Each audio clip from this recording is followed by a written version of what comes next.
అందరికీ నమస్కారం. Welcome to my channel. ఈ వీడియోలో ఏపీ ప్రభుత్వ పెన్షనర్లందరికీ ఇప్పుడే అందిన తాజా వార్త అండి. పూర్తి సమాచారాన్ని వీడియోలో తెలుసుకుందాం. వీడియోని ఎక్కడే కానీ స్కిప్ చేయకుండా ఎండ్ వరకు చూడండి. అప్పుడు ఇన్ఫర్మేషన్ పూర్తిగా అర్థమవుతుంది. వీడియో చూస్తున్న ప్రతి ఒక్కరు వీడియోకి లైక్ చేయండి ఫ్రెండ్స్. ఈ వీడియోని తోటి పెన్షనర్ మిత్రులతో అయితే షేర్ చేయండి.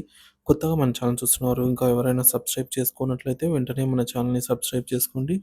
సో దీని ద్వారా నేను చేసే లేటెస్ట్ వీడియోస్ అన్నీ మీ వరకు రీచ్ అవుతాయి. ఇక ఆలస్యం చేయకుండా వివరాలకైతే వెళ్ళిపోదాము. సో ఫ్రెండ్స్, రాష్ట్రంలో విశ్రాంత ఉద్యోగులకు పదవి విరమణ రోజే అన్ని ప్రయోజనాలను ఇవ్వాలి. ఒక్కో పెన్షనర్లకు ఈ మేరకు 60-70 లక్షల రూపాయలైతే రావాల్సి ఉంది. ప్రభుత్వ ఉద్యోగి సగటు 30 సంవత్సరాల పాటు సర్వీసు అంటే విధులు నిర్వహిస్తారు.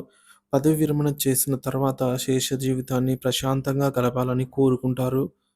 2024 మార్చి తర్వాత 7,995 మంది పదవీ విరమణ.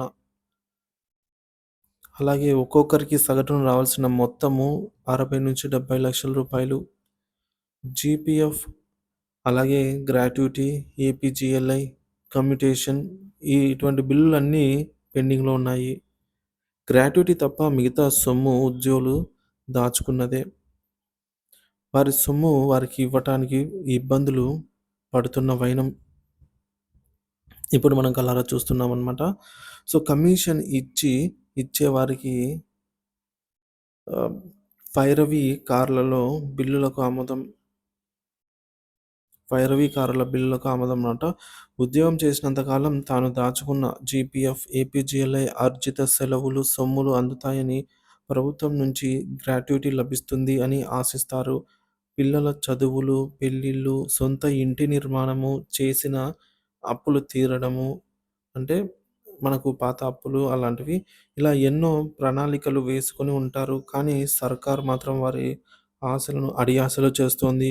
విశ్రాంత ఉద్యోగులకు అందాల్సిన ఆర్థిక ప్రయోజనాలను ఇవ్వకుండా కార్యాలయాల చుట్టూ తిప్పుతోంది. 61 ఏళ్లు పైబడి నడవడానికి ఇబ్బంది పడేవారు, పక్షపాతము, ఇతర వ్యాధులతో బాధపడేవారు తీవ్ర ఇక్కట్లు ఎదుర్కొంటున్నారు.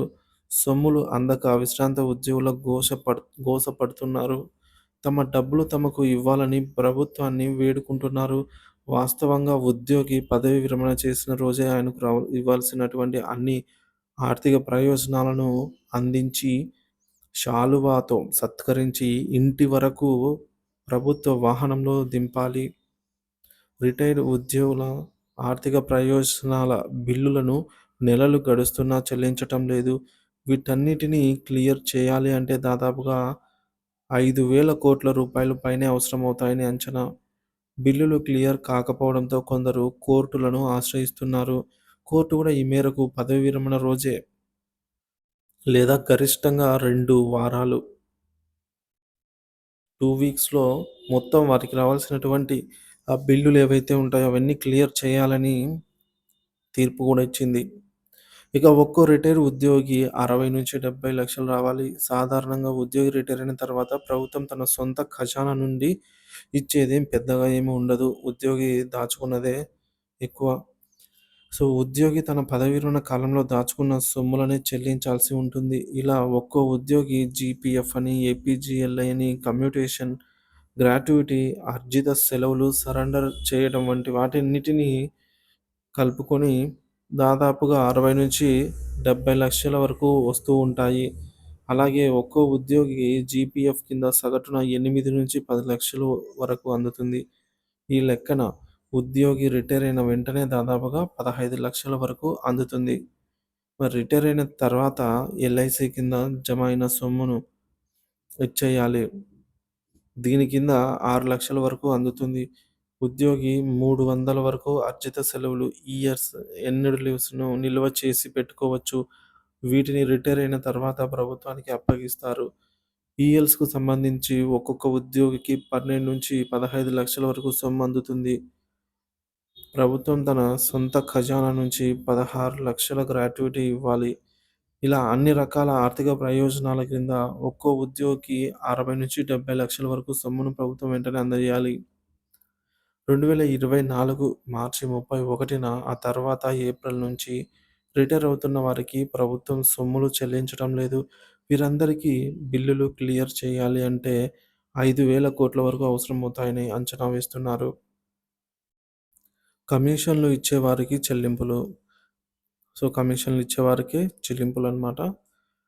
కమిషన్‌లు ఇచ్చిన వారి పైరవీలు చేసుకునే వారి బిల్లులను మాత్రమే చెల్లిస్తున్నారని, పైరవీలు చేయని వారివి పెండింగ్‌లో పెడుతున్నారని పలువురు ఆరోపిస్తున్నారు. ఇటీవల ఒక రిటైర్డ్ ఉపాధ్యాయుడు తన బిల్లుల క్లియరెన్స్ కోసం ఆర్థిక శాఖలో 50,000 సమర్పించుకున్నాడని టీచర్స్ ఫెడరేషన్ నాయకుడు ఒకరు తెలిపారు. కొంతమంది బిల్లుల మొత్తం సొమ్ములో 6-10% వరకు కమిషన్‌లను గూడా ఈ మేరకు ముట్టజెప్పాల్సి వస్తోంది అని నేతలు ఆరోపిస్తున్నారు.